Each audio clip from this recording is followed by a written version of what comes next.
fine, right? Except that then we freak out at the possibility that we've gotten something wrong. Because according to this, getting something wrong means there's something wrong with us.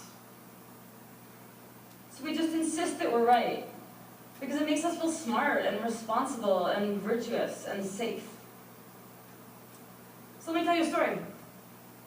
A couple of years ago, a woman comes into Beth Israel Deaconess Medical Center for a surgery.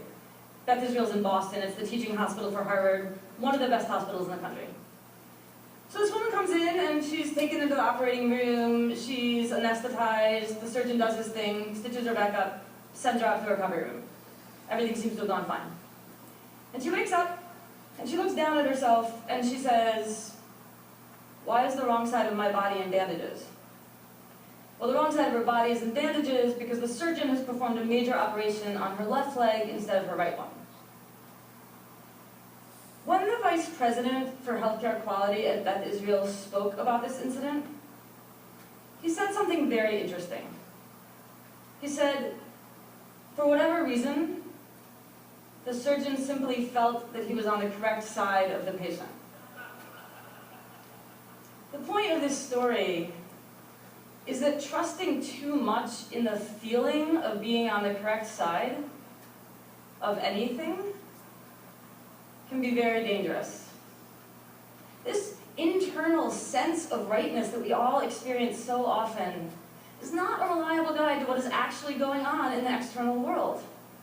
And when we act like it is, and we stop entertaining the possibility that we could be wrong, well, you know, that's when we wind up doing things like dumping 200 million gallons of oil into the Gulf of Mexico, or torpedoing the global economy.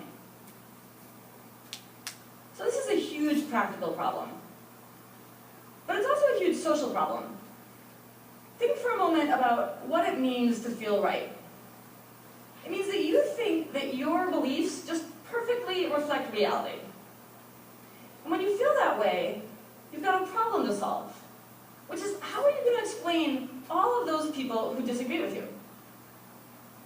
It turns out most of us explain those people the same way, by resorting to a series of unfortunate assumptions.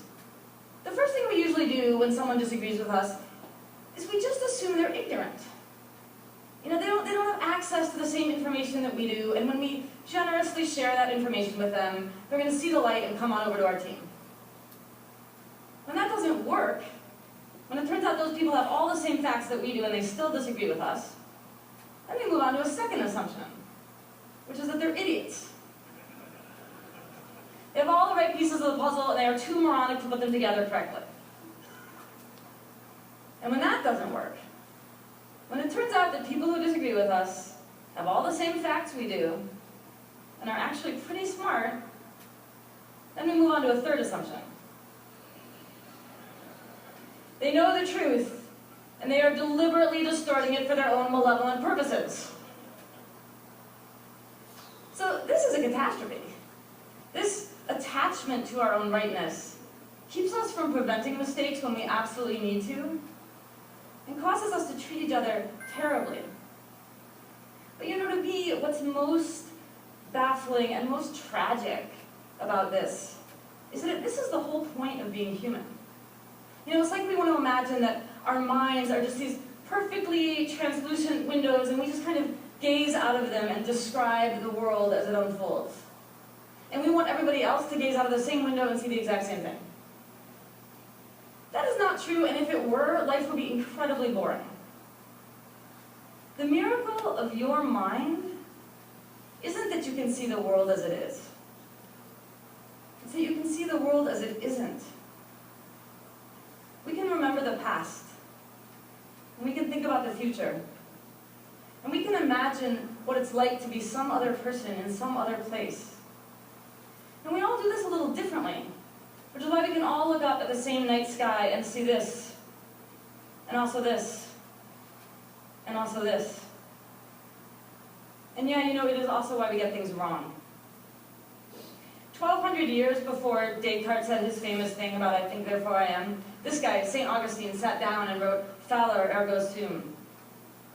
I err, therefore I am. Augustine understood that our capacity to screw up It's not some kind of embarrassing defect in the human system, something we can eradicate or overcome. It's totally fundamental to who we are. Because unlike God, we don't really know what's going on out there. And unlike all of the other animals, we are obsessed with trying to figure it out. To me, this obsession is the source and root of all of our productivity and creativity. Last year, for